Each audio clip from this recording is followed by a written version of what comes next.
নমস্কার বন্ধুরা, আজকে নিয়ে এসেছি কাঁচা কলার নিরামিষ দিনে এই রেসিপিটা বানিয়ে দেখুন। বাড়ির সবাই ভীষণ মজা করে খাবে। অনেকে কাঁচা কলা খেতে চায় না, এইভাবে বানালে সেও কিন্তু এক থালা ভাত খেয়ে নেবে নিমেষেই।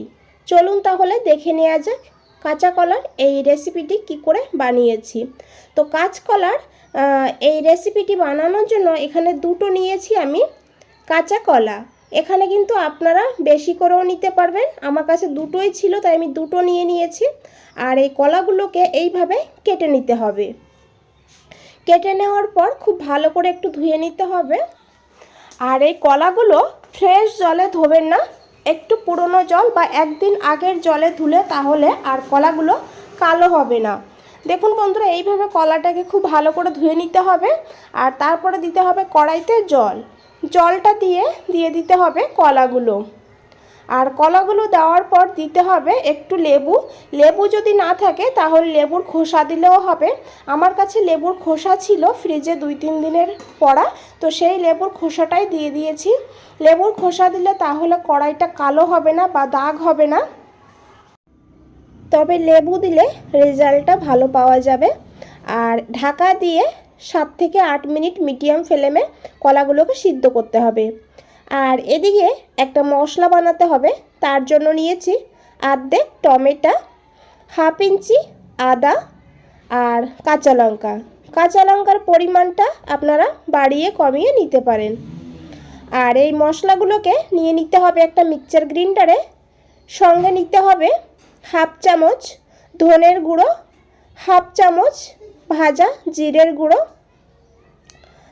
আর এখন ঢাকনা বন্ধ করে একদম স্মুথ করে একটা পেস্ট বানাতে হবে। তো এইভাবে দেখুন মশলাটাকে পেস্ট করে নিয়েছি। আর এদিকে নিয়েছি একটা আলুটাকে এখন কেটে নিতে হবে। এইভাবে আলুটাকে ডুমো করে কেটে নিতে হবে। আর আলুটাকে কেটে নেওয়ার পর আলুটাকে খুব ভালো করে ধুয়ে নিতে হবে। আর এদিকে কলাগুলো সিদ্ধ হয়ে গিয়েছে, এখানে 7 মিনিট কলাটাকে সিদ্ধ করে নিয়েছি।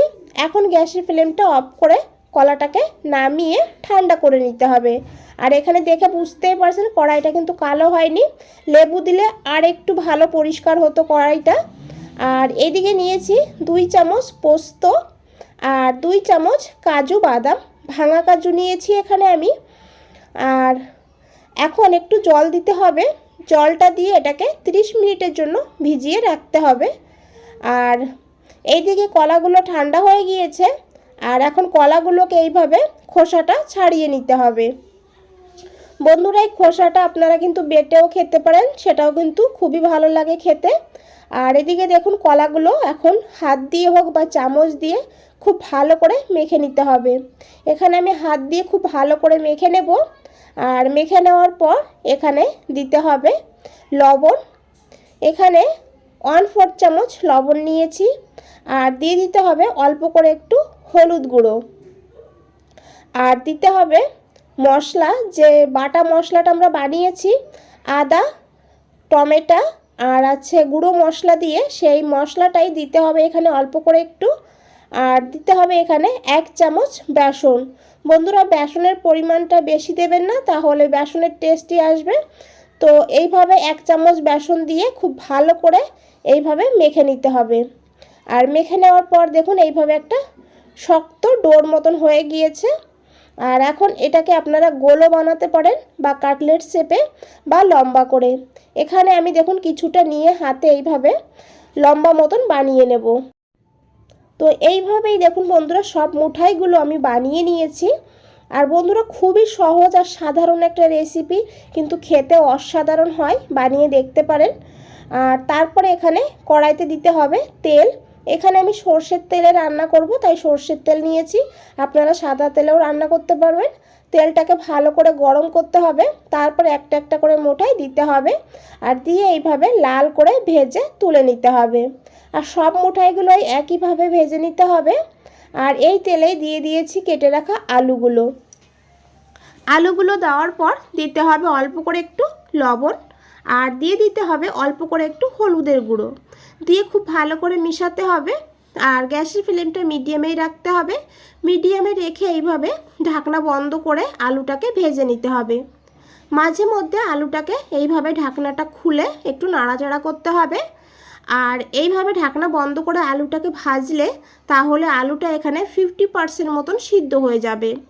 আর এখন এইভাবে আলুটাকে ভেজে তুলে নিতে হবে। আর এই তেলেই দিতে হবে গোটা গরম মশলা, আর দিয়েছি এখানে 4-5টা গোলমরিচ, আর দিতে হবে এখানে 1/2 চামচ গোটা জিরা, একটা শুকনো লঙ্কা। আর এখন কিছু সময় এই মশলাটাকে একটু ভেজে নিতে হবে। তারপর এখানে দিতে হবে একটু হিং। বন্ধুরা, আমি সবসময় বলি যে কোনো রান্নাতে, নিরামিষ রান্নাতে একটু হিং দিলে খেতে কিন্তু খুবই ভালো হয়, আবার কিন্তু গ্যাস, অম্বল, বদহজম এগুলোও হয় না। আর হিংটা দেওয়ার পর দিয়ে দিতে হবে বেটে রাখা মশলাটা দিয়ে খুব ভালো করে এইভাবে একটু মিশিয়ে নিতে হবে। তারপরে দিতে হবে লবণ পরিমাণ মতন, আর 1/4 চামচ হলুদ গুঁড়ো, 1/2 চামচ কাশ্মীরি লঙ্কার গুঁড়ো, আর খুব ভালো করে মিশিয়ে নিতে হবে তেলের সঙ্গে। তারপরে এখানে দিতে হবে অল্প করে একটু জলটা দিয়ে মশলাটাকে খুব ভালো করে কষাতে হবে। যত সময় না মশলার থেকে তেল আলাদা হচ্ছে তত সময় মশলাটাকে খুব ভালো করে কষাতে হবে। যখন তেল আলাদা হয়ে যাবে তখন এখানে দিতে হবে বেটে রাখা কাজু বাদাম আর পোস্ত। এখানে কাজু বাদাম আর পোস্তটা যে আমরা ভিজিয়ে রেখেছিলাম সেটাকে পেস্ট করে নিয়েছি, আর সেই পেস্ট দিয়ে একটুখানি দিয়েছি জলটা দিয়ে আরও কিছু সময় এই মশলাটাকে একটু কষিয়ে নিতে হবে যাতে এই পোস্ত আর কাজু বাদামের কাঁচা গন্ধ না থাকে। আর তারপরে দিয়ে দিতে হবে ভেজে রাখা আলুটাকে দিয়ে খুব ভালো করে মিশিয়ে নিতে হবে। আর ঢাকা দিয়ে লো ফ্লেমে 2 মিনিট রাখতে হবে। 2 মিনিট পর আবার একটু মিশিয়ে নিতে হবে। তারপরে দিয়ে দিতে হবে জল। এখানে আপনারা গ্রেভিটা আপনাদের পছন্দ মতন নিয়ে নিতে পারেন। আর জলটা দিয়ে খুব ভালো করে মিশাতে হবে। আর বন্ধুরা, এখানে গরম জল দেবেন, ঠান্ডা জল দেবেন না। আর তারপরে দিতে হবে 2টো কাঁচা লঙ্কা, আর দিয়ে দিতে হবে বানিয়ে রাখা মুঠাইগুলো দিয়ে খুব ভালো করে মিশাতে হবে। ঢাকা বন্ধ করে 6 থেকে 7 মিনিট এটাকে মিডিয়াম ফ্লেমে রান্না করতে হবে। এখানে 6 মিনিট পর ঢাকনাটা খুলে নিয়েছি। দেখুন আমাদের রান্নাটা হয়েই গিয়েছে। একটুখানি দিয়ে দিতে হবে ঘি, আর একটু ধনেপাতা কুচি, একটু গরম মশলার গুঁড়ো।